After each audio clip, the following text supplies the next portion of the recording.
Hello students, मैं अभिषेक कौर भारती आपका आपके beautiful channel physics for all पे स्वागत करता हूं। स्टूडेंट, आज का वीडियो बहुत ज़्यादा इंपॉर्टेंट होने वाला है उन स्टूडेंट्स के लिए जो जेईई मेंस का एग्ज़ाम देकर आए हैं 24 को और जो आगे एग्ज़ाम देने वाले हैं, क्योंकि हम आज बात करने वाले हैं अपने वीडियो में जेईई मेंस के 24 जनवरी के शिफ्ट 1 के पेपर फिजिक्स पेपर के सोल्यूशन के बारे में बात करने वाले हैं।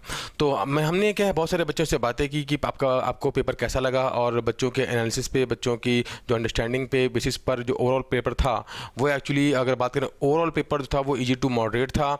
और इसके एक जो एनालिसिस है वो पहले भी वीडियो पर डाल चुका हूँ यूट्यूब पर। यहाँ पर हम पेपर के सोल्यूशन के बारे में बात करेंगे, बट फिर भी मैं एक बार छोटी सी बात क्या कर लेता हूँ। फिजिक्स का पेपर जो था वो इजी टू मॉडरेट साइड था, केमिस्ट्री भी इजी था, और मैथ्स जो है लगातार जैसे कि पिछले सालों में आता रहा है वो लेंदी साइड था। तो हम टाइम वेस्ट ना करते हुए सीधा आगे बढ़ते हैं और हम बात करते हैं अपने फिजिक्स के पेपर के सोल्यूशन के बारे में। तो बेटा बात करते हैं हम किसके बारे में। यहाँ पर आज देखिए कि जो हमारा जेईई मेंस 2023 था, इसका जो 24 जनवरी को शिफ्ट 1 हुआ है उसके फिजिक्स के पेपर के बारे में बात हम करेंगे। तो जो हमारा फिजिक्स का पेपर है वो एक्चुअली कहाँ था, इजी टू मॉडरेट साइड में था हमारा। और हम चलिए इसके फटाफट क्या है स्टेप बाय स्टेप एक एक क्वेश्चन को सॉल्व करते हैं, देखते हैं कौन कौन से हमारे क्या है क्वेश्चन आए हैं। चलिए शुरू करते हैं बेटा, ठीक है। तो ये जो हमारा क्वेश्चन है एक्चुअली ये जो क्वेश्चन है बिलोंग करता है किससे, हमारे कम्युनिकेशन सिस्टम टॉपिक से बिलोंग करता है। The equation of carrier wave C T is equal to 2 sin omega T हमें दे रखा है यहाँ पर ये फाइंड द मॉड्यूलेशन इंडेक्स। और हमको ये रखी है कैरियर वेव की इक्वेशन, और जो है हमको यहाँ पे दे रखी है कि मॉड्यूलेटेड वेव है उसका जो एम्पलीट्यूड का फंक्शन हमें दे रखा है as a function of time. तो हमसे पूछ रहा है कि जो मॉड्यूलेशन इंडेक्स है उसकी वैल्यू क्या होगी। मॉड्यूलेशन इंडेक्स क्या होता है बेटा, आप जानते हैं म्यू इक्वल टू कितना होता है एम क्या है हमारी मॉड्यूलेटेड वेव जो होगी, जो मॉड्यूलेशन वेव होगी उसका एम्पलीट्यूड एम, और जो एसी बाई एसी क्या होता है हमारा कैरियर वेव का एम्पलीट्यूड। तो ये हमारा कितना है, मैक्सिमम वैल्यू इसकी 1 है, और यहाँ पे अगर बात करें तो उसका कितना एम्पलीट्यूड है बेटा 2 है। तो कितना आ जाएगा ये 1/2। तो आंसर क्या बनेगा हमारा इस केस में 1/2। तो बढ़ते हैं अपने हम नेक्स्ट क्वेश्चन की तरफ, देखते हैं बेटा नेक्स्ट क्वेश्चन हमारा क्या है। तो जो नेक्स्ट क्वेश्चन है हमारा दैट बिलोंग्स फ्रॉम रोटेशन। हमसे क्या बोल रहा है इसके, देखिए क्वेश्चन में find the radius of gyration for the uniform solid sphere of radius 5 centimetre about the axis P Q as shown in the figure. हमसे क्या बोल रहा है कि यहाँ पर एक सॉलिड स्फीयर है, इसकी रेडियस है 5 सेंटीमीटर, और इसके सेंटर से क्या है यहाँ पर 10 सेंटीमीटर की दूरी पर एक ये एक्सिस है, इसके अबाउट में निकालना है इसका क्या मोमेंट रेडियस ऑफ जायरेशन निकालनी है। पहले हम बात करते हैं क्या होती है रेडियस ऑफ जायरेशन। अगर हम इस पूरे स्फीयर को कहाँ मान लें, एक सिंगल पॉइंट का मास मान लें, तो सिंगल पॉइंट पर सारा मास मान लें, तो कितनी दूरी पर क्या हम उसको घुमाएं सच दैट कि लेट्स कॉल इट डिस्टेंस के है, सच दैट कि जो पी क्यू वाले एक्सिस के अबाउट इस बॉडी का जो मोमेंट ऑफ इनर्शिया आ रहा है वही जो है इस एम मास के पार्टिकल का जो इसका मास है उसका इस वाले एक्सिस के अबाउट है, ठीक है। तो हम करते हैं कहानी, कोई दिक्कत की बात नहीं है। तो पी क्यू के अबाउट क्या आएगा, इसका मोमेंट ऑफ इनर्शिया मान लेते हैं, इसका मास क्या एम है और इसकी जो रेडियस है कितनी आर है, ठीक है, आसान मैथ करने के लिए। तो पी क्यू एक्सिस के अबाउट इसका जो मोमेंट ऑफ इनर्शिया आएगा आई, वो कितना आएगा हमारा दैट आई बराबर पैरेलल एक्सिस थ्योरम लगा देंगे I C M plus M D square. I C M कितना बनेगा हमारा 2/5 M R square plus M into D का स्क्वायर। डी कितना है हमारा, ये आर है, आर 5 है, ये हमारा 2R है, 2R बन जाएगा क्योंकि ये हमारा क्या है 10 है, तो m इंटू 2R का स्क्वायर बन जाएगा। कितना बन जाएगा, आई जो आ गया हमारा कितना बन जाएगा इस केस में ये आ जाएगा 4, तो 5 इंटू 4 20 22/5 एम आर स्क्वायर। ये है moment of inertia about the P Q axis. तो अगर हम मानते हैं रेडियस ऑफ जायरेशन के है, तो इस वाले एक्सिस के अबाउट जो आएगा मोमेंट ऑफ इनर्शिया आएगा एम के स्क्वायर, क्योंकि ये पॉइंट मास है तो वो किसके बराबर होना चाहिए, that should be equal to M K square. तो m से मुड़ जाएगा, यहाँ से k कितना आ जाएगा हमारा जो है रेडियस ऑफ जायरेशन कितना बनेगा रूट के अंदर 22/5 इंटू ये आ जाएगा r। हमसे r की वैल्यू पूछिए, तो भाई देखिए यहाँ पे r जो हमारा कितना है इस केस में 5 सेंटीमीटर है, पुट कर दो, तो k कितना बन जाएगा यहाँ पे रूट के अंदर 22, 5 से 5 उड़ेगा तो ये 5 अंदर आ जाएगा इस केस में, और कितना यहाँ लिखता हूँ मैं इंटू 5 आ जाएगा, तो क्या बनेगा रूट के अंदर 22 इंटू 5 बनेगा रूट 110 सेंटीमीटर। तो हमारा क्या बन जाएगा आंसर इस केस में रूट 110 सेंटीमीटर। चलिए बढ़ते हैं बेटा नेक्स्ट क्वेश्चन, बहुत ही आसान क्वेश्चन था ये। नेक्स्ट क्वेश्चन में बढ़ते हैं। तो देखिए नेक्स्ट क्वेश्चन क्या है हमारा, क्या बोल रहा है, नेक्स्ट क्वेश्चन जो हमारा वो है मैग्नेटिक इफेक्ट ऑफ करंट से। बहुत ही आसान क्वेश्चन है, बहुत बार क्या है एग्जाम में आया हुआ क्वेश्चन है। करते हैं क्या बोल रहा है कि इस केस में two parallel current carrying wire each having 10 ampere current and separated by 5 centimetre, force on the second wire the force on second wire on 10 centimeter length is F. Now the currents are 2 times and the separation between them is made half. तो बताना है अब जो force है वो कितना हो जाएगा। इस केस में पहले F था और अब जो फोर्स है let's call the new force on the same length of the wire is F2. Then find the relation between F1 and F2. F and F2 बहुत आसान क्वेश्चन ये करते हैं बेटा। क्या क्वेश्चन है इसको थोड़ा ऊपर कर देता हूँ मैं।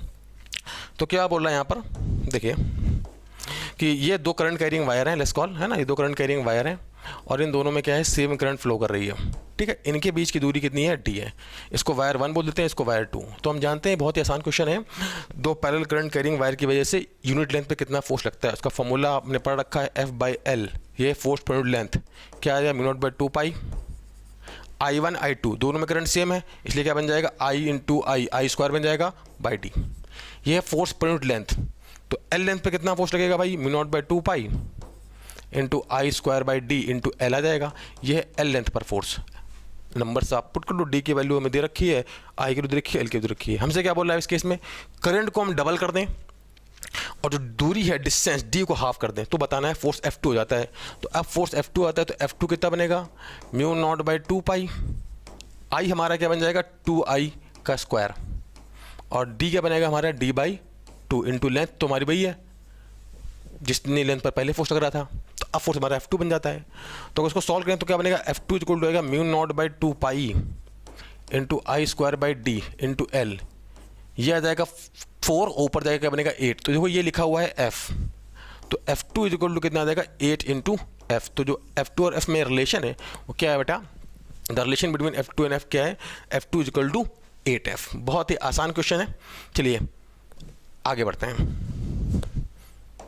नेक्स्ट क्वेश्चन, ओहो नेक्स्ट क्वेश्चन जो है अगर आपको याद होगा एक्चुअली क्या है कि हमारा वीडियो में एक रिलीज़ किया था उसमें मैंने बताया था एक्चुअली कि मोस्ट एक्सपेक्टेड इजी टॉपिक्स जो पक्का एग्जाम में आएंगे है ना। अगर आप उस वीडियो को देखेंगे तो फिजिक्स केमिस्ट्री मैथ में एक्चुअली क्या है जो ज़्यादा टॉपिक एग्जाम में आए हैं वो सारे के सारे एक्चुअली क्या उन्हीं टॉपिक से आए हैं। अगर जो बच्चे अभी आगे तैयारी कर रहे हैं उन बच्चों को क्या है हाईली रिकमेंडेड है कि आप उन टॉपिक्स को जाके एक बार देखें। तो स्टूडेंट जो हमारा नेक्स्ट क्वेश्चन है that belongs to unit and dimension. तो चलिए आगे बढ़ते हैं, देखते हैं क्या बोल रहे हैं यहाँ पर। देखिए हमें मैथ्स वगैरह रखा है, हमसे बोला है यहाँ पे H क्या है प्लैंक कांस्टेंट है और P क्या है मोमेंटम, V0 है वोल्टेज, Q क्या है हमारा हीट है ना, Q इज हीट एयर। और हमसे बोल रहा है इस केस में कि हमको ये मैथ्स का कॉलम करना है, हमको बताना है अलग अलग जो अलग अलग यहाँ पर क्या है क्वांटिटीज़ हैं उनका क्या होगा डायमेंशनल फार्मूला। तो H हम जानते हैं प्लैंक कांस्टेंट है, क्या होता है फार्मूला E इक्वल टू होता है H इंटू न्यू। ई क्या है एनर्जी, न्यू क्या है फ्रिक्वेंसी। फ्रिक्वेंसी की क्या होती है अगर बात करें यहाँ पर 1/1 सेकेंड होता है इसका जो यूनिट है। एच यहाँ से कितना आएगा E/न्यू। तो लिखा जाए तो क्या बनेगा ये आएगा ml² T⁻²। इसका होता है 1/सेकेंड तो ऊपर जाएगा, T तो बन जाएगा T ऊपर आएगा। तो इसका जो डायमेंशन फार्मूला आएगा कितना आएगा ml² T⁻⁻1। ये है किसका प्लैंक्स कांस्टेंट का। तो कहाँ लिखा ये ml² T⁻⁻1। तो हमारा फर्स्ट का बन जाएगा इस केस में S। P जो है हमारा बेटा वो क्या है P है मोमेंटम। तो P क्या बनेगा m इंटू वी। तो m क्या है हमारा यहाँ पे मास, v क्या है वेलोसिटी। तो कहानी क्या बनेगी m इंटू LT-1। तो m LT-1 क्या बन जाएगा यहाँ पर इसका P का बन जाएगा हमारा सेकंड का बन जाएगा R। V0 है हमारा वोल्टेज। हमने पढ़ा है फॉर्मूला क्या है W बराबर क्या होगा इस केस में Q इंटू वी, आपने पढ़ा होगा 12th में है ना। तो यहाँ पे V क्या है वोल्टेज, तो V कितना बनेगा W/Q। W क्या है वकडन है ना, V/Q। W क्या बनेगा ml² T⁻⁻2 divide by Q कितना बनेगा A इंटू टी। क्या बन जाएगा ऊपर जाएगा क्या बनेगा ml² T⁻³ E⁻⁻1। ml² T⁻³ E⁻⁻1 तो हमारा बन जाएगा क्या बताइए P बन जाएगा। और Q क्या है हीट है, तो heat is form of energy. तो यहाँ पे इसका कितना आएगा डायमेंशन फॉर्मूला जो एनर्जी का आता है ml² T⁻⁻2। तो क्या बन जाएगा इसका Q। तो ये हो जाएंगी इसकी सारी की सारी मैचिंग। बहुत ही आसान क्वेश्चन था बच्चों और यूनिट डायमेंशन बहुत बार आता है, एक्चुअली हर बार ही आता है जेईई मेंस में। तो सीधा चलिए बढ़ते हैं आगे नेक्स्ट क्वेश्चन पे। नेक्स्ट क्वेश्चन देखिए, नेक्स्ट क्वेश्चन क्या है हमारा यहाँ पर कि ये एक काइनेमेटिक्स का बहुत ही आसान क्वेश्चन है। ठीक है, बस थोड़ी सी मैथ्स रहती है, बाकी बहुत ही आसान क्वेश्चन है। क्या बोला है फाइल, क्या बोला है यहाँ पर ये क्या है एक वेज है जो कि हॉरिजॉन्टल सरफेस पर रखा हुआ है और इसका जो एंगल है 30 डिग्री है। और हमने यहाँ पे क्या किया है क्या बोला distance from the base eight which the particle will hit बताना है। तो यहाँ से हमने 15 डिग्री पर पार्टिकल को फेंका है 2 मीटर पर सेकंड की स्पीड से बताना है। इस केस में कहानी क्या है कि इसकी ये कहाँ पे जाके लैंड करेगा। तो कोई दिक्कत नहीं है, देखिए जब इसको हमने फेंका है इस केस में तो अंडर ग्रेविटी मूव करेगा, तो यहाँ पे ऐसे कुछ जाके यहाँ पे लैंड करेगा। हमको ये दूरी निकालनी है, रेंज कितनी होगी। बहुत ही आसान क्वेश्चन है, करते हैं देखिए जरा। तो अगर बात करें यहाँ पे, तो हम यहाँ पे जो अपनी एक्सिस है वो कहाँ ले रहे हैं, अलॉन्ग द प्लेन और परपेंडिकुलर द प्लेन ना, एक्स के अलॉन्ग वाई के अलॉन्ग। तो इस केस में कहानी क्या है, अगर बात करें तो यहाँ पर हम जानते हैं जो एक्सीलरेशन ड्यू टू ग्रेविटी है जी किधर है, नीचे की तरफ। तो जो जी का कंपोनेंट हमें लेने पड़ेंगे वो किधर लेने पड़ेंगे, along the plane and perpendicular the plane. ये एंगल 30 डिग्री है, तो ये कितना होगा हमारा 60, ये कितना बनेगा 30। तो अगर बात करें इस केस में तो इधर क्या आएगा, जो आएगा एक्सेलरेशन का कंपोनेंट कितना आएगा, ये बनेगा 30 डिग्री, ये बनेगा जी कॉस 30, और इधर कितना आएगा हमारा जी साइन 30। और इसी तरह से अगर हम बात करें वेलोसिटी के बारे में, तो वेलोसिटी के क्या बन जाएंगे हमारे कंपोनेंट, अगर वेलोसिटी को मैं लिखता हूँ कंपोनेंट क्या बन जाएंगे, v क्या आ जाएगा, v cos या u है, u cos 15, यहाँ लिख रहा हूँ u cos 15, और ऊपर की तरफ कितना आएगा u sin 15। हाँ, बहुत आसान क्वेश्चन है। तो अगर इफेक्टिवली इसका मोशन देखा जाए तो इफेक्टिवली इसका मोशन कैसा बनेगा, इफेक्टिवली इसका जो मोशन होगा वो कैसा होगा बेटा, कि ये हमारा इंक्लाइन प्लेन है ना, ये हमारा इंक्लाइन प्लेन है, और यहाँ पे अगर बात करें तो परपेंडिकुलर डायरेक्शन में इसको हमने फेंका है कितनी स्पीड से, फेंका है u साइन, यहाँ लेता हूँ u साइन 15 की स्पीड से, और ये कितने एक्सेलरेशन से आ रहा है, g cos 30 के एक्सेलरेशन से नीचे आ रहा है। ठीक है बेटा, और तो इसका और प्लस अगर बात करें प्लस अलॉन्ग द जो प्लेन इसकी स्पीड कितनी है बेटा, वो है u cos 15, और जो इसका एक्सेलरेशन है किधर है, पीछे की तरफ है, कितना है आ गया g साइन 30 डिग्री। तो भाई बस अब तो कहानी ख़त्म हो गई है, और क्या है, देखो कहानी में क्या है, कुछ नहीं बचा। तो एक्चुअली क्या है, देखो ये मोशन अंडर ग्रेविटी की तरह से जाएगा और लौट के सीधा वापस आएगा। तो इसकी रेंज क्या होगी, दूरी क्या होगी, जितने टाइम में जाके नीचे आ गया उतने टाइम में कितना आगे बढ़ गया, बस यही इसकी रेंज है। तो अगर आप देखो तो ये क्या है, प्योरली मोशन अंडर ग्रेविटी की तरह का क्वेश्चन है। तो यहाँ पे जो उसका टाइम पीरियड होगा, जो टाइम इंटरवल होगा कितना आएगा, टी, ऊपर लिखता हूँ थोड़ा, टी कितना बनेगा, इसकी बात करते हैं। टी क्या आएगा, 2u sin थीटा बाई जी की तरह कितना बनेगा, देखिए यहाँ पे लिख देता हूँ मैं, 2 मिनट है ना बस। टी कितना बनेगा, यहाँ पे लिखता हूँ,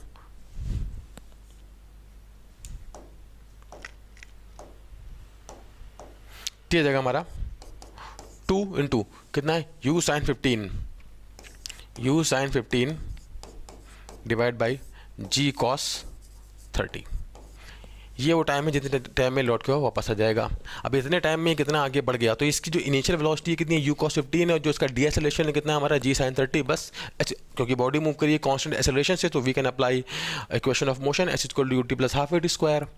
तो अब बेटा इसकी रेंज लिखते हैं। रेंज क्या होगी, जितने टाइम में यहाँ से आने से ऊपर जाकर नीचे वापस आ गया उस टाइम में कितना आगे बढ़ गया, क्योंकि बॉडी मूव करी है, मोशन अंडर बॉडी मूव करी है under constant acceleration, so we can apply equation of motion. तो क्या होगी, देखिए इसकी रेंज लिखते हैं यहाँ पे। तो r इक्वल टू कितना बनेगा हमारा, कितनी स्पीड है, u cos 15 into T plus half into A कितना है, देखो पीछे की तरफ ही जाएगा, minus of g sine 30 into T का स्क्वायर।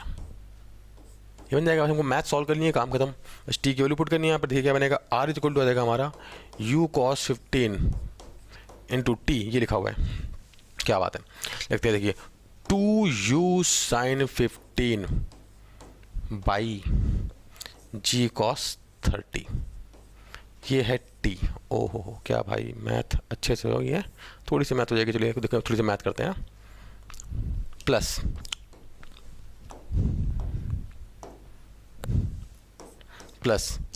सॉरी माइनस आएगा ना, कोई दिक्कत नहीं, लिखाते हैं तो लिख देते हैं, यहाँ जाएगा क्या, माइनस है ना, हाफ इंटू क्या लिखा है, g साइन 30 इंटू टी, ये लिखा हुआ है 2u sin 15 by g cos 30 का स्क्वायर। सिंपल से मैथ करनी है, कुछ नहीं है, सिंपल मैथ है ना, ये करते हैं ना, क्या होगा, ये बन जाएगा, देखो ये लिखा है u square sine theta 2 sine theta cos theta. तो r अगर लिखा जाए तो क्या बनेगा, देखो ये बनेगा u square by G 2 sine theta cos theta बनेगा साइन 2 थीटा, तो बनेगा साइन 30, तो साइन 30 बाई कॉस 30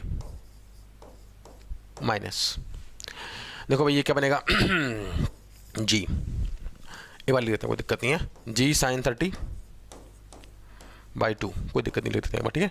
इनटू क्या बनेगा, ये आ जाएगा हमारा 4 you square sine square 15 divide by क्या बनेगा जी स्क्वायर कॉस स्क्वायर 30। मैथ बस देख रहे हैं ना, मैथ ये सिंपल है ना, जी से जी गया, एक तो जी गया, यहाँ 2 से 2 गया बेटा, क्या बन जाएगा इस केस में, है ना, तो ऊपर ले आते हैं, क्या बन जाएगा इस केस में, देखो रहा, हाँ भाई, तो इसको तो ऐसे लिखा रहने दो, आर इज इक्वल टू कितना बन गया हमारा, बन गया यू स्क्वायर बाई जी, ये बन गया है tan 30 माइनस ये लिखा है देखो U square by ji, you square by ji, you square by G into एक साइन 30 से एक कॉस 30 गया, ठीक है ना, अगर बात करें तो बन जाएगा tan 30, है ना, एक साइन 30 से एक कॉस 30 क्या बन जाएगा हमारा tan 30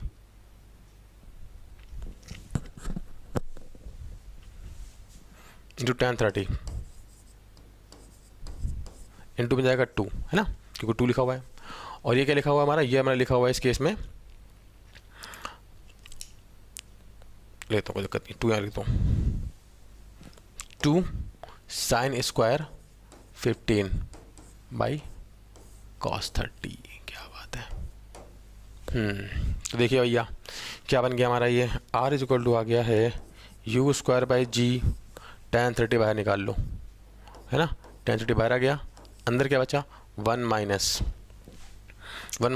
ये 1 आ गया बाहर, 1 माइनस क्या लिखा है, ये लिखा है 2 sine square 15 degree divide by cos 30।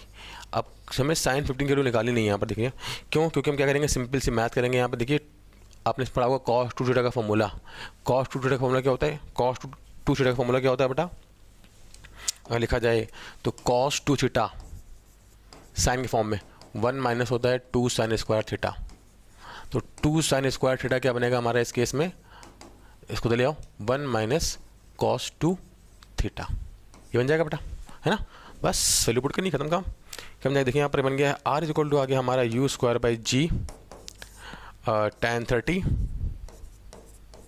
ये बन गया 1 माइनस आएगा 1 माइनस इधर आएगा कॉस 2 थीटा, मतलब कॉस 2 थीटा क्या है, कॉस 30 डिग्री ना, तो इसको मैं करता हूँ 15, है ना, 1 माइनस क्या बनेगा कॉस 30 डिग्री, ठीक है भैया, डिवाइड बाई कॉस 30 आ जाएगा, ठीक है, तो क्या बन जाएगा हमारे इस केस में आर इक्वल टू आ जाएगा हमारा क्या यहाँ पर you square by G tan 30, थोड़ा सा हल्की सी मैथ है, कुछ नहीं है बाकी, क्या बन गया ये कॉस 30 कितना होता है हमारा √3/2, ऊपर जाएगा क्या बन जाएगा, देखिए यहाँ पर चलिए लिख देते हैं, कोई दिक्कत नहीं है, बन जाएगा 1 माइनस 1 बाई कॉस 30, है ना, और क्या बन जाएगा यहाँ पे -1 माइनस +1, ठीक है, तो क्या बन जाएगा इस केस में, ये हमारा बन जाएगा क्या, मैथ कर तो मैथ आर इक्वल टू आ जाएगा हमारा इस केस में U square by G tan 30 into क्या बन गया 2 माइनस 1 बाई कॉस 30, कॉस 30 कितना होता है भैया √3/2, √3/2 क्या बनेगा ऊपर जाएगा, तो बन जाएगा इस केस में हमारा क्या ये U square by G tan 30 1 by √3, ये बनेगा 2 माइनस कॉस 30 बनेगा √3/2, ठीक है, क्या बन जाएगा हमारे इस केस में ये यू स्क्वायर बाई जी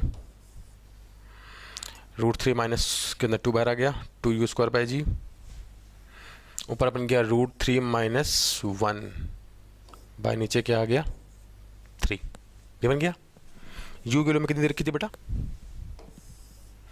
तो आर इज इक्वल टू कितना आ गया हमारा 2 U square by G into 3g √3 minus 1, क्या बन जाएगा 2, यू कितना बेटा 4, तो ऊपर कितना गया हमारा 8, ऊपर बन जाएगा 8 बाई नीचे क्या बनेगा 30 इंटू √3 माइनस 1, तो आएगा हमारा 4 बाई 15 √3 माइनस 1 मीटर, है ना, क्योंकि हमारी जो वेलोसिटी होगी मीटर पर सेकंड में, तो ये वो डिस्टेंस होगी जितनी डिस्टेंस जाकर ये क्या करेगा, हिट करेगा। देखिए एक्चुअली यहाँ इसमें क्या सिर्फ और सिर्फ मैथ थी, मैथ के अलावा और कुछ भी नहीं थी। अगर आप देखो तो मैंने सिर्फ क्या किया, मैथ की है ना, और सिंपल सी बेसिक सी बात इतनी है कि जितने टाइम में यहाँ से आ जाएगा उतने टाइम में कितना आगे बढ़ जाएगा, और वो टाइम कितना है हमारा 2u sin 15/g cos 30। तो बहुत ही आसान क्वेश्चन था बेटा। जिससे आगे बढ़ते हैं नेक्स्ट क्वेश्चन में, देखते हैं हमारा नेक्स्ट क्वेश्चन क्या है।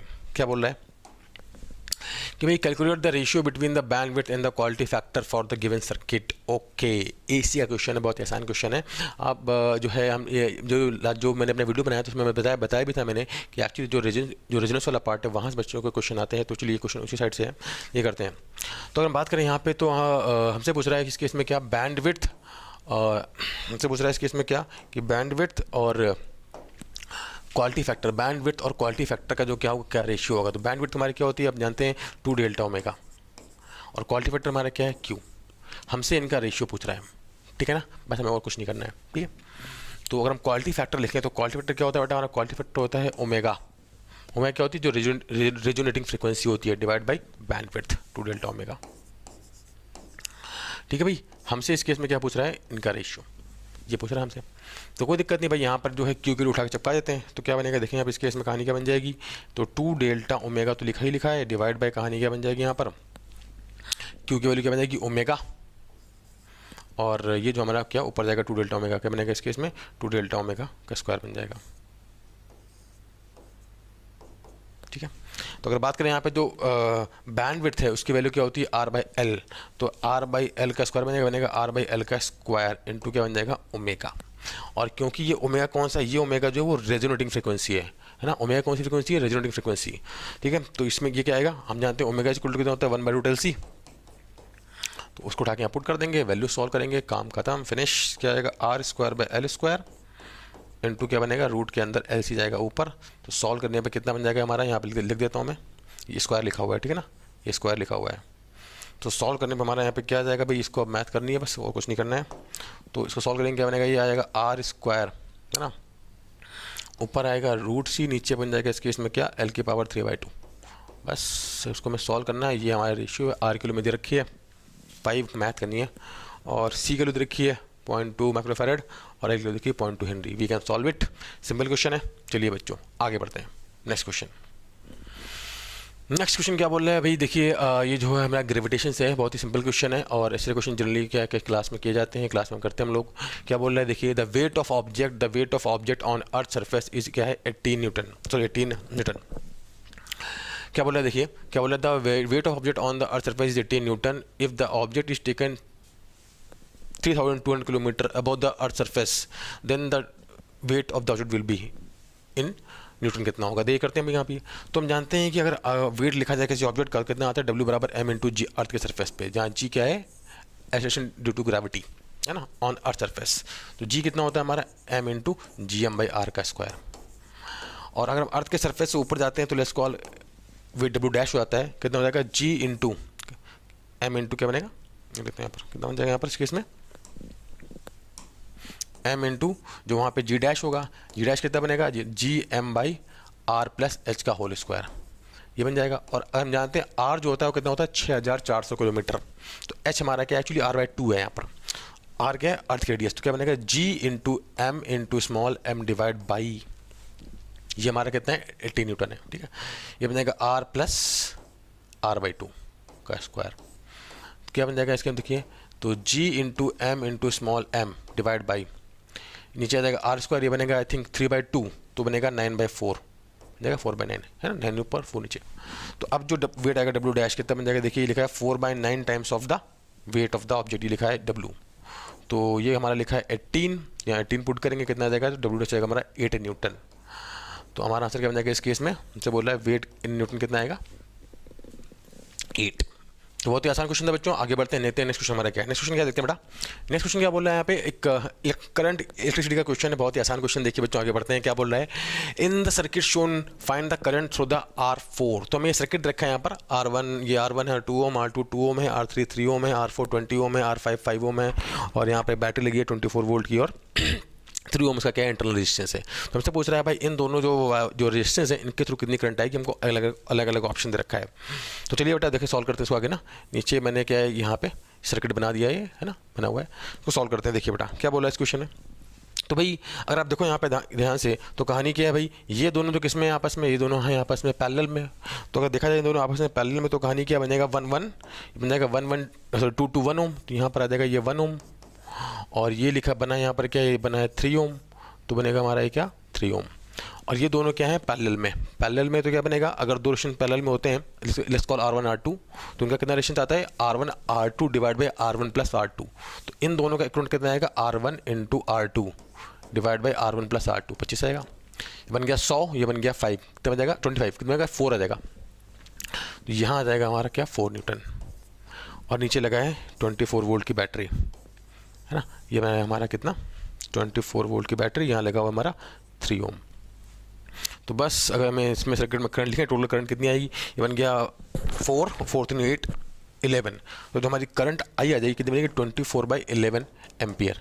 ये इस सर्किट में करंट फ्लो कर रही है ना। तो अगर हम बात करें यहाँ पर, तो कहानी क्या है देखिए बेटा, इस केस में यहाँ पे अगर देखा जाए तो यहाँ पे क्या है हमारी जो है 24/11 आई करंट फ्लो कर रही है, 24/11 वो करंट यहाँ पहुँचेगी, दोनों में क्या हो जाएगी, इक्वली डिवाइड हो जाएगी, और फिर से यहाँ पे क्या आ जाएगा, यहाँ पे आई करंट आ जाएगी, है ना।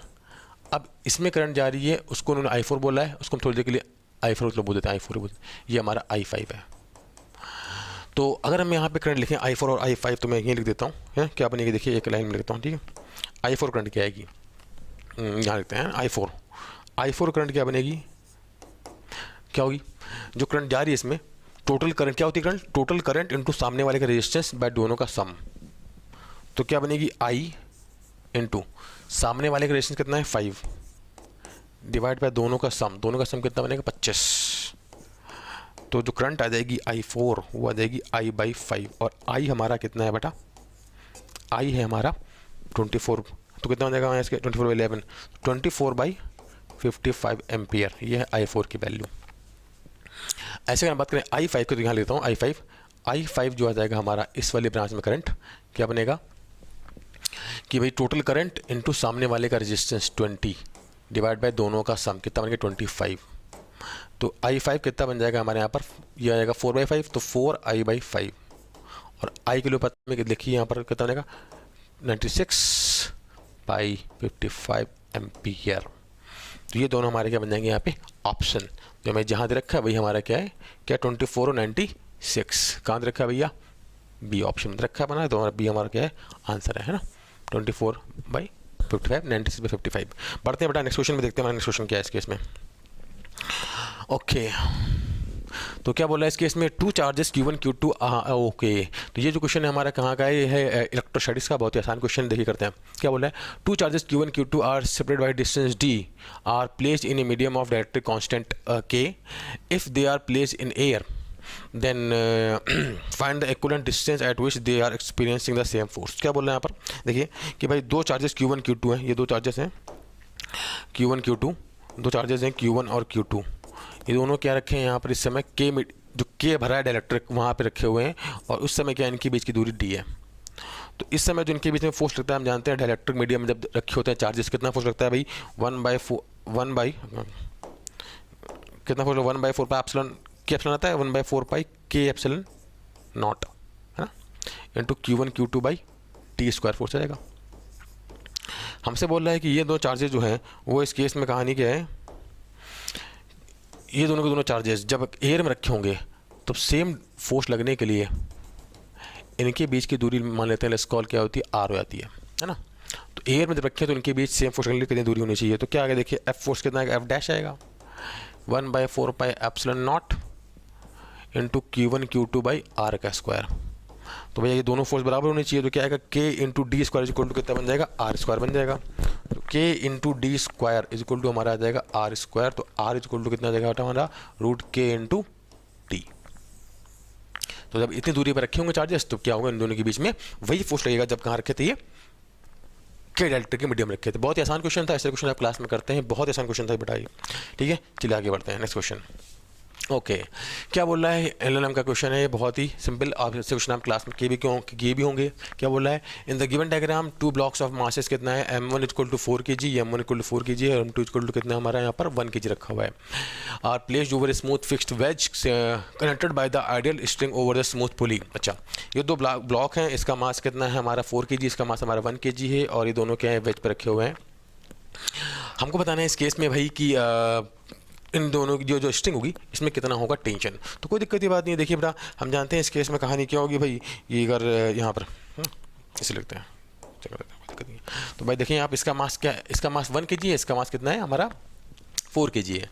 तो अगर बात करें तो यहाँ कितना, इधर कितना पूछ लेगा भैया, इसको मैं बोलता हूँ 4m, क्योंकि m equal to, let's call m equal to 1 kg, तो उसको बोलता हूँ 4m।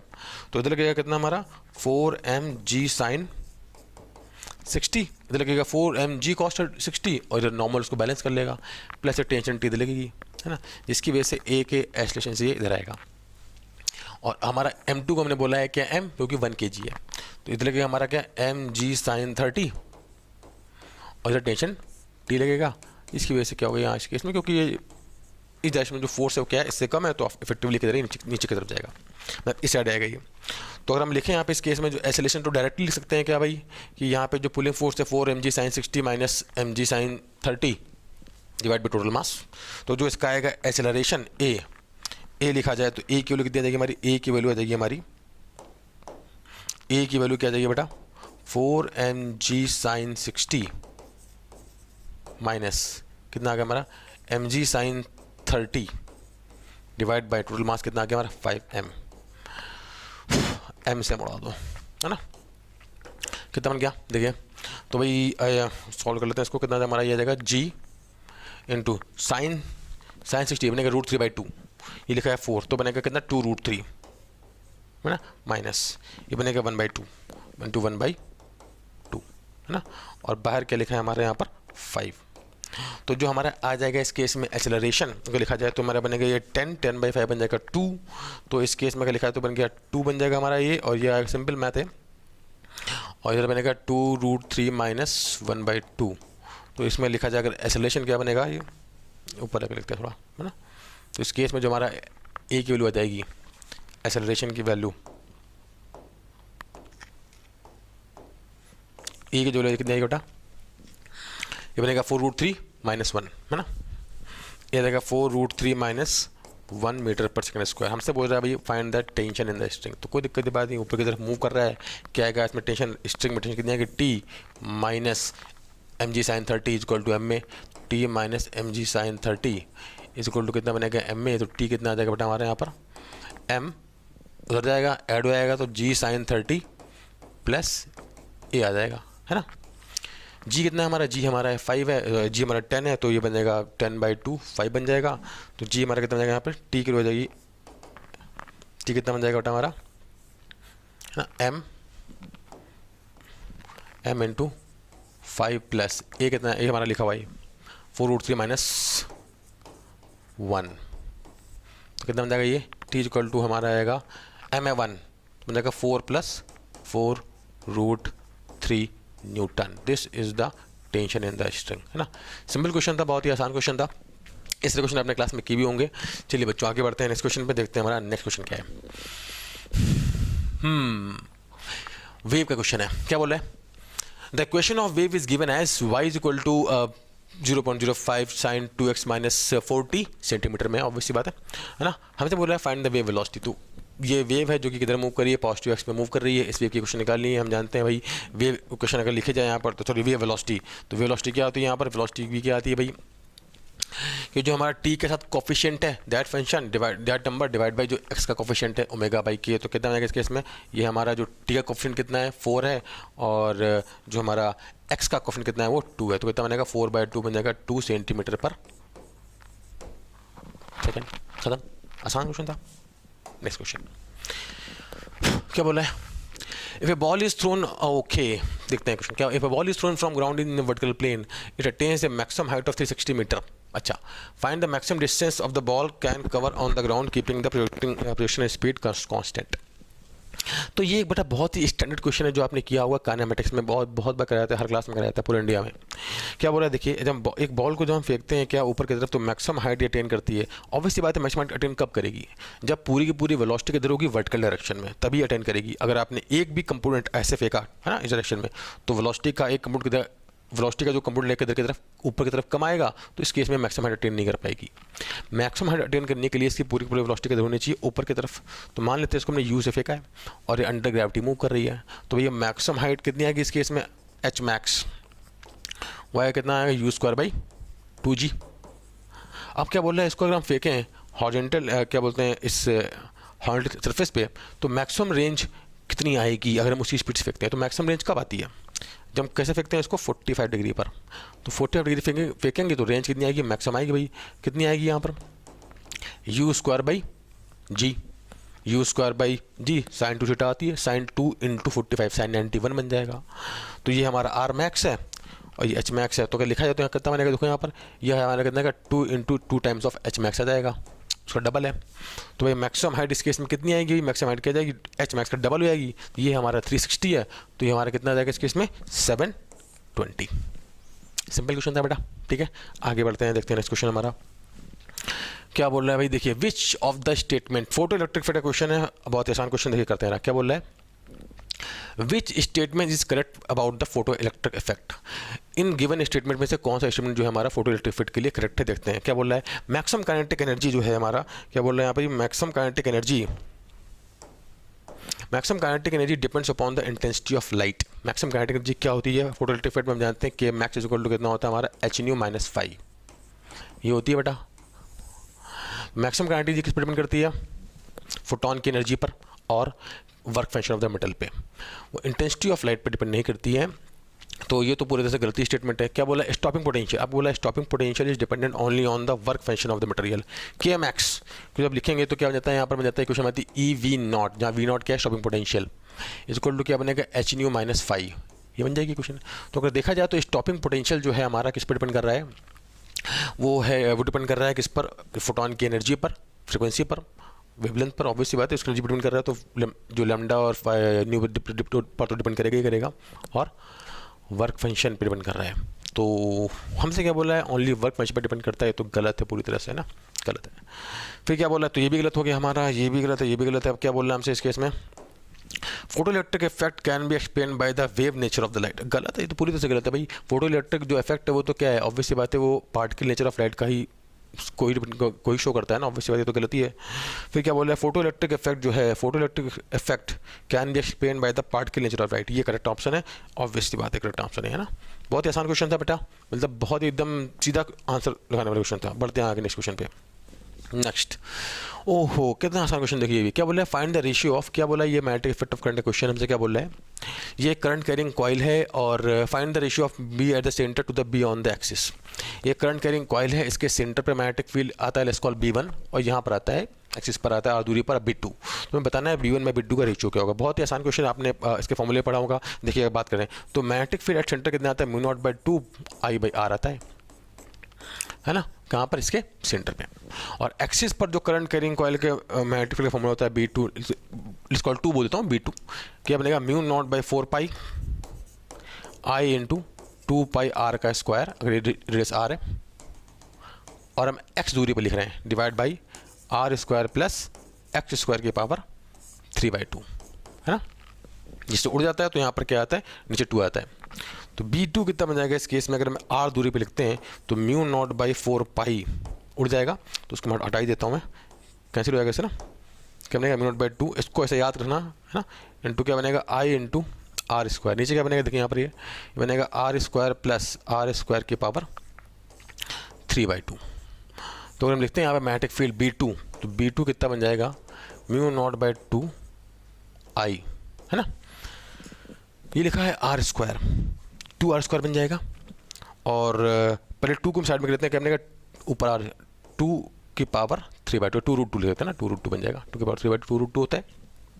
यहाँ बनेगा R स्क्वायर, नीचे लिखा है R स्क्वायर, ठीक है, और 2 से टूट जाएगा, नीचे बचेगा क्या, R क्यूब, तो ये बन गया R क्यूब, ये इससे उड़ जाएगा। तो B2 कितना बन जाएगा हमारा, μ0/2√2 इंटू आई बाई आर, ये बनेगा। भाई B1 क्या है, ये लिखा हुआ है, B2 ये लिखा हुआ है। अगर हम निकालते हैं रेशियो तो देखें यहाँ कितना बनेगा, B1 बाई B2, है ना। देखते हैं यहाँ पर, तो B1 बाई B2 कितना बनेगा इस केस में, ऊपर जाएगा कितना बनेगा, ऊपर आएगा 2√2, है ना। सिंपल। यहाँ पे 2 एक और आएगा ना, ठीक है। ऊपर जाएगा क्या बन जाएगा, 2√2 बन जाएगा। सिंपल, आसान क्वेश्चन था बच्चों। चलिए बढ़ते हैं नेक्स्ट क्वेश्चन पे, देखते हैं नेक्स्ट क्वेश्चन क्या है हमारा। क्या बोल रहा है, correct relation between the Brewster angle, correct relation between the Brewster angle and the refractive index of the medium is what. Brewster angle क्या होता है, ब्रेविस्टर एंगल क्या सा एंगल होता है बेटा, जब जो है अगर लाइट रे स्कोर क्या है, यहाँ पर एयर से म्यू मीडियम में जा रही है, यहाँ पर क्या है एयर है, और लाइट रे क्या है म्यू मीडियम में जा रही है, तो वो एंगल ऑफ इंसिडेंस, जिस एंगल पे जो रिफ्लेक्टेड लाइट रे, हम जानते हैं जब लाइट रे क्या है रेयर मीडियम से डेंसर मीडियम में जाती है तो पार्शली रिफ्लेक्ट भी होती है ना। तो जो रिफ्लेक्टेड लाइट रे है ना, ये एंगल हमारा क्या ब्रेविस्टर एंगल है, रिफ्लेक्टेड लाइट रे है, और जो हमारी रिफ्रैक्टेड लाइट रे है, एक यहाँ से जो लाइट रे जाएगी ना तो वो रिफ्रैक्ट भी तो होगी, इसको जाने चाहिए था, सीधे जाने से चाहिए था, है ना। बट ये क्या होगी इस केस में, क्योंकि ये कहाँ से कहाँ जा रही है बेटा, ये जा रही है रेयर मीडियम से डेंसर मीडियम में, तो नॉर्मल की तरफ क्या हो जाएगी, ये बेंड हो जाएगी ऐसे, है ना। ये वाला एंगल, ये हमारा क्या एंगल ऑफ रिफ्रैक्शन है कि नहीं है।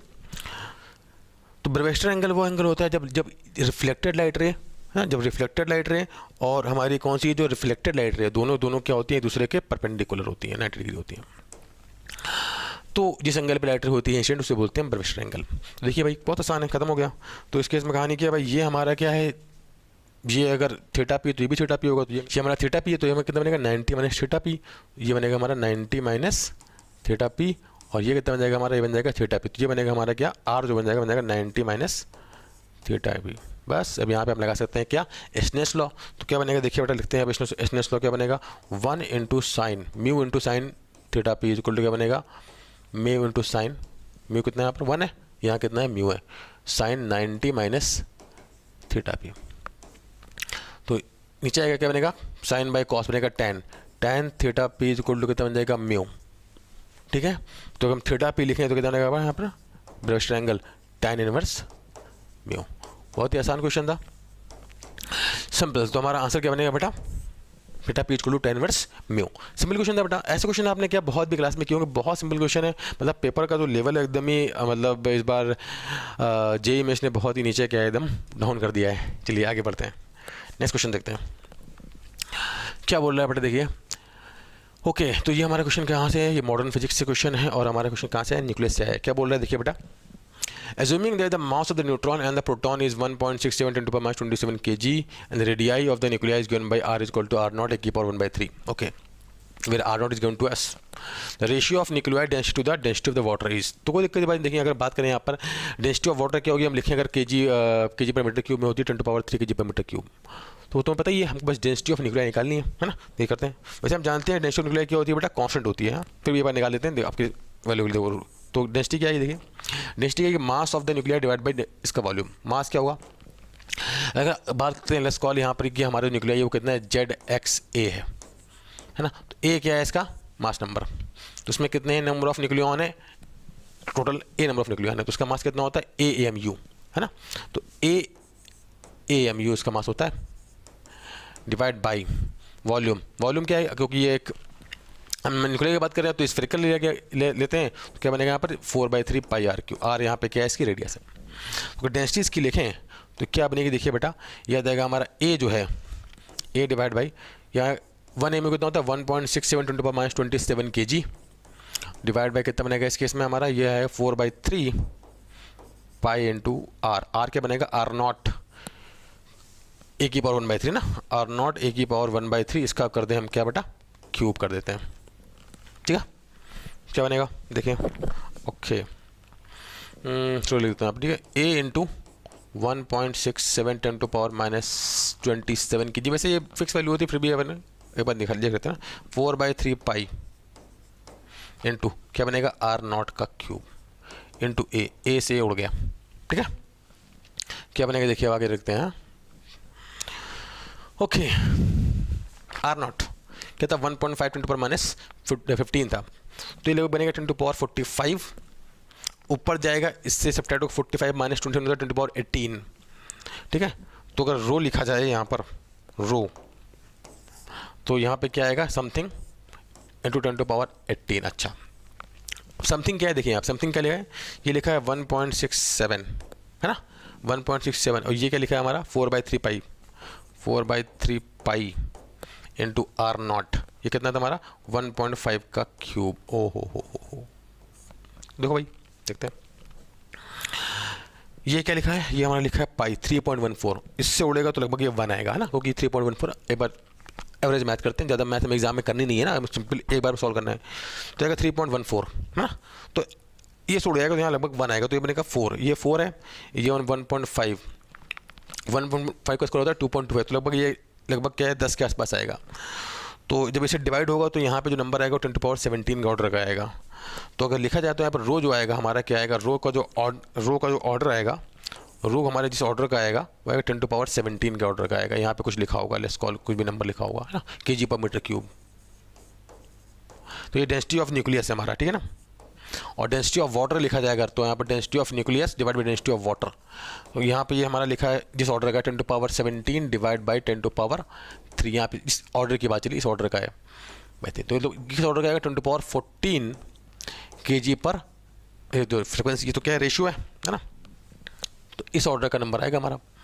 तो जिस ऑर्डर का नंबर हमें जहाँ देखा वही हमारा क्या आंसर है, क्या आंसर है हमारा बेटा, इस केस में हमारा जो आंसर है वो है क्या है, दैट इज बी 1.18 10 पावर 14 है ना, सिंपल है।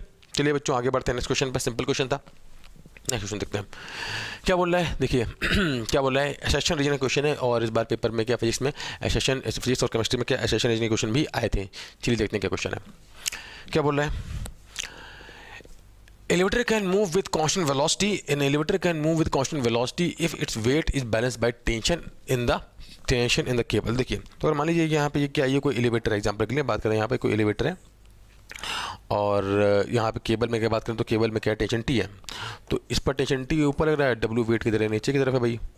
तो अगर इसका वेट टेंशन से बैलेंस है तो इस पर नेट फोर्स कितना होगा 0, नेट फोर्स 0 होगा तो इसका जो एक्सेलरेशन क्या होगा 0, तो वेलोसिटी क्या होगी इस केस में, ऑब्वियस सी बात है क्या होगी, कांस्टेंट होगी। वही बोल रहा है कि भाई ये कांस्टेंट वेलोसिटी से मूव करेगा, जब इस पर नेट फोर्स कितना होगा 0 होगा, इसमें तो गलत नहीं है, सही है, एकदम सही बात बोल रहा है, इसमें कुछ गलत नहीं है, अच्छा बच्चा है, एकदम करेक्ट है ना, सही बोल रहा है, अच्छा प्यारा बच्चा है। नेक्स्ट फिर क्या बोल रहा है देखते हैं यहाँ पर, force by elevator on a man is more then his weight while accelerating downward. तो देखिए अभी देखते हैं कहानी क्या बोल रहा है कि लेट्स कॉल यहाँ पे ये क्या एक एलिवेटर है, ठीक है, और यहाँ पे क्या है ये एक पर्सन इस पर खड़ा हुआ है ऐसे, ठीक है, और ये इस एलिवेटर का जो एक्सेलरेशन है नीचे की तरफ है, तो इस पर दो क्या होगा देखिए यहाँ पे, इस पर अगर बात करें तो इस पर एक तो लगेगा mg की तरफ नीचे की तरफ, एक mg लगेगा नीचे की तरफ, दूसरा क्या होगा इस केस में यहाँ पर ग्राउंड इस पर लगेगा एक नॉर्मल है ना, जो कि एलिवेटर लगा रहा है ना, अगर एलिवेटर पे खड़ा हुआ है तो नॉर्मल लगेगा ऊपर की तरफ। अगर तो ये नीचे की तरफ जा रहा है तो ऑब्वियस सी बात इस केस में क्या होगा, यहाँ पर देखो नेट फोर्स ग्राउंड फ्रेम में खड़े जाएंगे तो क्या होगा, जो mg वाला फोर्स वो ज़्यादा होगा और नॉर्मल फोर्स क्या होगा कम होगा, mg minus N is equal to क्या आएगा, मास इनटू एक्सेलरेशन, मतलब n क्या है, force by the elevator is less than the weight. ये क्या बोल रहा है, फोर्स बाय द एलिवेटर, क्या force by the elevator is more than the elevator, तो ये क्या है, गंदा बच्चा, गलत बोल रहा है, नहीं है, सही नहीं है। तो ऐसा नहीं, इसका करेक्ट है, रीजन क्या है, रॉन्ग। ये हमारा क्या है, इसका करेक्ट ऑप्शन जो भी बनेगा वो हमारा बनेगा इसका, ठीक है। चलिए बढ़ते हैं नेक्स्ट क्वेश्चन पे, देखते हैं क्वेश्चन क्या है, क्या बोल रहा है, हाँ भाई हमसे क्या बोल रहा है, क्वेश्चन क्या बोल रहा है, find the average EMF induced in a loop of radius 10√π centimetre, the magnetic field is changing from 0.5 tesla to 0 tesla in 0.5 second through the loop. तो क्या बोल रहा है देखिए यहाँ पर, ये सिंपल एक ईएमआई का क्वेश्चन है और बहुत ही आसान वाला क्वेश्चन एक्चुअली है। ये क्या है, हमारा एक लूप रखा हुआ है, मैग्नेटिक फील्ड मान लेते हैं नीचे की तरफ है, लेट्स कॉल मैग्नेटिक फील्ड नीचे की तरफ है, ठीक है, और मैग्नेटिक फील्ड जो थी पहले बी थी, बाद में घट के 0 हो जाती है, कितने टाइम में, 0.5 सेकंड में। तो हमसे बोल रहा है इस केस में कि कितना ईएमएफ इंड्यूस होगा, तो ईएमएफ इंड्यूस का फॉर्मूला क्या होता है हम जानते हैं बेटा, माइनस d∅/dt ये होता है ना,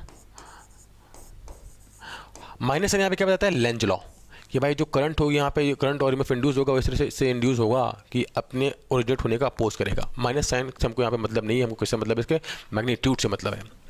तो भाई अगर इसका लिखा जाए मैग्नीट्यूड क्या बनेगा, सिंपली बन जाएगा मैग्नीट्यूड अगर लिखें तो delta phi by delta T बन जाएगा। और क्या फाई क्या है यहाँ पर, मैग्नेटिक फ्लक्स, क्या बनेगा बी इंटू ए। और इसका क्योंकि सर्कुलर कॉइल है तो क्या बनेगा यहाँ पर पाई आर स्क्वायर।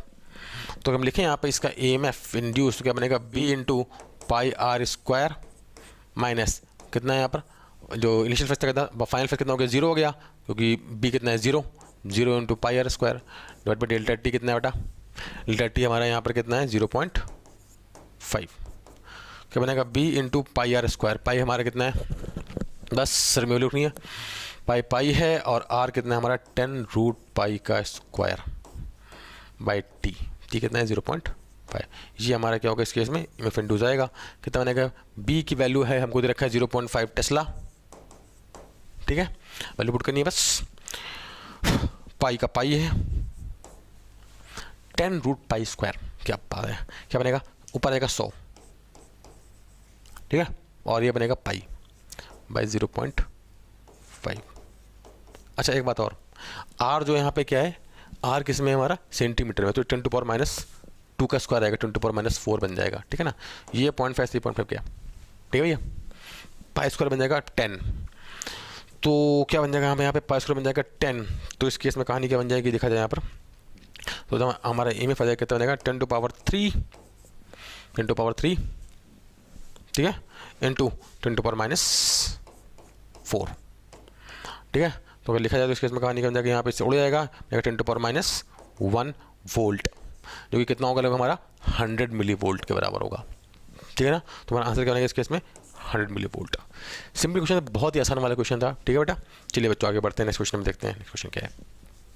ओहो हो, तो ये भी एक और क्वेश्चन हमारा कहाँ से है, एक्चुअली मॉडर्न फिजिक्स क्वेश्चन है और रेडियो एक्टिविटी का क्वेश्चन, बहुत ही सिंपल क्वेश्चन है। क्या बोला देखिए इस केस में कि ये एक रेडियो एक्टिव एलिमेंट है ना, ZX120, इससे एक अल्फा पार्ट के लिए डिके होता है, फिर बीटा नेगेटिव बीटा, फिर गामा, फिर पॉजिटिव बीटा, फिर अल्फा, फिर गामा, फाइनली क्या बनता है एक वाई एलिमेंट बनता है जिसका जो एटॉमिक नंबर है वो ए है और जो मास नंबर कितना हमारा बी है। तो हमसे पूछ रहा है ए और बी की वैल्यू, तो भाई करते हैं, बहुत आसान क्वेश्चन है। क्या बोले यहाँ पर हम जानते हैं भाई, देखो जब गामा डिके होता है तब तो कोई फर्क पड़ता नहीं है, जब गामा डिके होगा तब तो यहाँ पे क्या है, तब तो जेड पे और ए पे कोई फर्क नहीं पड़ता, तो इसका तो कोई मतलब ही नहीं है ना, इसके बारे में तो बात करने का कोई मतलब नहीं है ना, इसको हटाओ।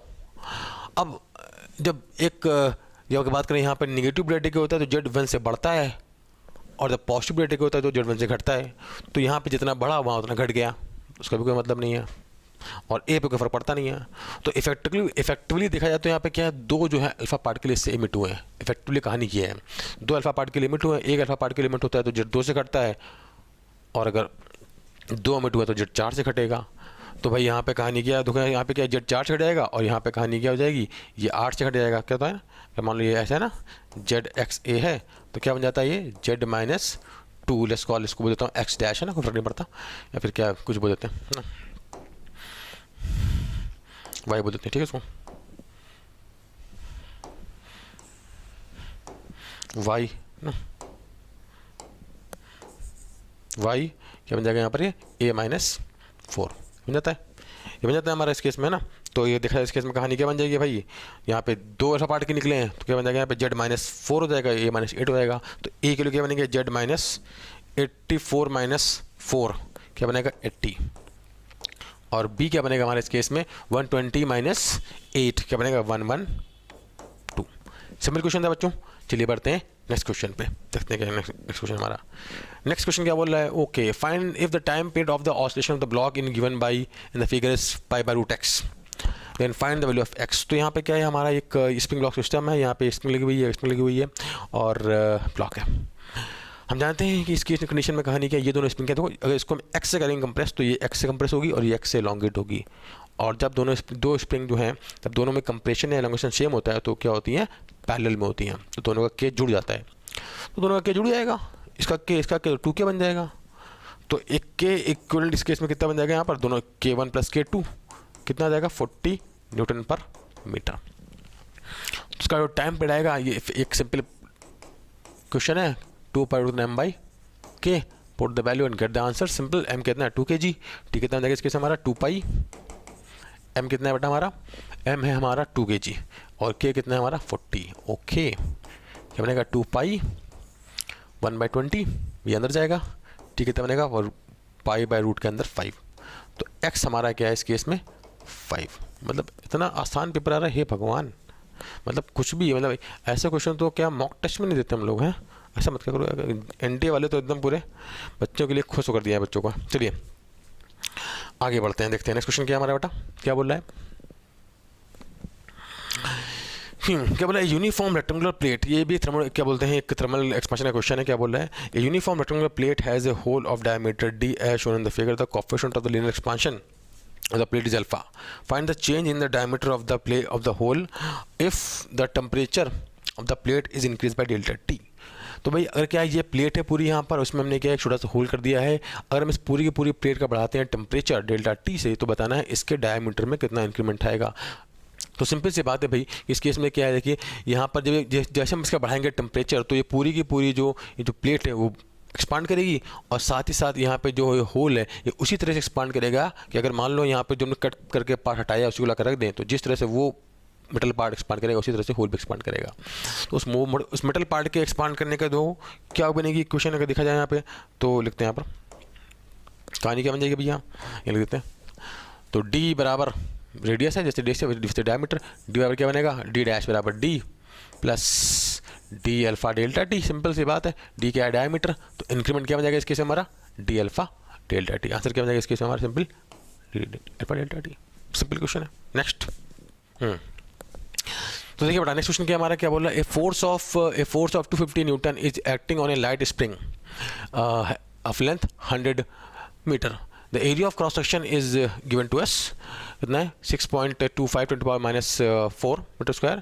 If the Young's modulus of the material of the spring is 10 to the power 10, then the extension in the spring is इन बताना है न्यूटन मीटर कितना है। तो कोई दिक्कत देखिए बेटा, तो अगर हम बात करें इस केस में कहानी, तो कहानी क्या बनेगी कि भाई ये जो है हमारे, अगर हम बात करें ये एक स्प्रिंग है, इस पर फोर्स लगा रहे हैं ऐसे, है ना।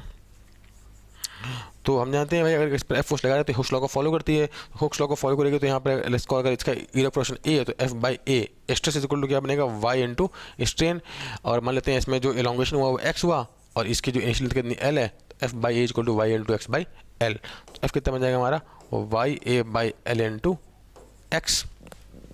बस हमको उसको वैल्यू पुट करनी है, हमको इसमें क्या मिल जाएगा, यहाँ पे इसमें एलोंगेशन मिल जाएगा। एफ कितना बटा हमारा, हमने फोर्स लगाया वो लगाया हमने यहाँ पर ऐसा।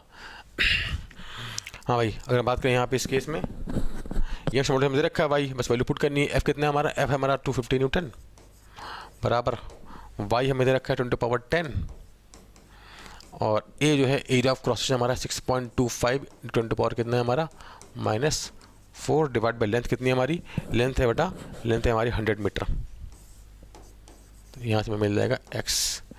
क्या बात है भाई, सिंपल मैथमेटिक्स करनी है, क्या बनेगा देखिए रहा, क्या बात है। इधर आएगा, ये कैसे बताना मिलीमीटर में, इधर आएगा बनेगा 25 × 10 to the power 3 is equal to 6.25 है ना, इंटू 10 to the power कितना बनेगा हमारा 6 × x। ये बन जाएगा बेटा, सिंपल है। ये इससे उड़ेगा, ये बचेगा कितना यहाँ पर, कटने वाले बचेगा 3 यहाँ पर ना। ओके तो x हमारा कितना बनेगा यहाँ पर 25 डिवाइड बाई 6.25 इंटू कितना बन जाएगा हमारा ये इंटू 10 to the power -3 है ना। ये हमारा आ जाएगा mm में, तो उसको सॉल्व कर लो कितना बनेगा 25 डिवाइड बाई 6.25 है ना, ये हमारा mm है ना। ये mm का आंसर है, जो भी आ जाए सॉल्व कर लो उसको, है ना, सिंपल है। नेक्स्ट आगे बढ़ते हैं, क्या बोला नेक्स्ट क्वेश्चन मेरा कि ए स्फीयर हैज डायमीटर d है ना and coefficient of thermal expansion. Okay ये भी क्या हमारा थर्मल एक्सपांशन का क्वेश्चन है। क्या बोला है, ए sphere has diameter d and coefficient of thermal expansion is alpha, find the change in the volume if the temperature increase by delta theta. तो कोई दिक्कत नहीं है, देखिए अगर बात करते हैं आप हम चेंज इन वॉल्यूम के बारे में, तो ये स्फीयर है, इसका डिस आर है मान लेते हैं ना, तो इसका डिस अगर आर मान लेते हैं तो इसका जो फाइनल वॉल्यूम आएगा कितना बनेगा, फाइनल आएगा वी बराबर V1 plus gamma delta theta, ये बन जाएगा। चेंज इन वॉल्यूम क्या बनेगा, V initial gamma delta theta. तो डेल्टा वी हमारा कितना है बेटा, यहाँ पर इसके लिखा जाए तो V gamma delta theta, V कितना है हमारा 4/3 पाई आर क्यूब, और गामा कितना है हमारा वो है 3 अल्फा इंटू डेल्टा थीटा। 3 से 3 उड़ जाएगा, ठीक है, और 4/3 पाई आर कितना है हमारा d/2 का होल क्यूब कर देंगे बेटा। सॉरी 3 तो उड़ चुका है ना, 3 तो कैंसिल हो गया है ना, तो 3 कहाँ से आएगा, 3 तो उड़ गया, इनटू क्या बनेगा हमारा अल्फा डेल्टा थीटा, क्या बनेगा 4 पाई से 4 pi by 8 d³ alpha delta theta, ये बन जाएगा। क्या बन गया ये π/2, क्या बन गया ये π/2 आया क्या, π/2 alpha D cube delta theta. कहाँ दिया ये आंसर हमारा, π/2 अल्फ़ा, ये आंसर। तो ये हमारा बेटा क्या था बच्चों, जेई मेंस का जो पेपर का सोल्यूशन था, जिसमें मैंने बात की है फिजिक्स के पेपर के बारे में। फिजिक्स का पेपर बहुत ही ज़्यादा आसान है एक्चुअली, बहुत ज़्यादा आसान है बेटा कि एक्चुअली। और 24 का जो शिफ्ट 1 का जो पेपर है, बच्चों ये बोल रहे थे बहुत आसान पेपर आया है जनरली। और अगर हमने एक वीडियो बनाया था, अगर आप उस वीडियो को जाकर देखते हैं, उस वीडियो में बताया था कि मोस्ट एक्सपेक्टेड टॉपिक, वो टॉपिक आप सभी रिवाइज करके जाइएगा जो आने वाले बच्चे हैं जिनकी भी नई शिफ्ट लगी हुई है। तो हम लोग मिलते हैं अपने नेक्स्ट वीडियो में, जिसमें हम बात करेंगे शिफ्ट 2 के बारे में। Best of luck.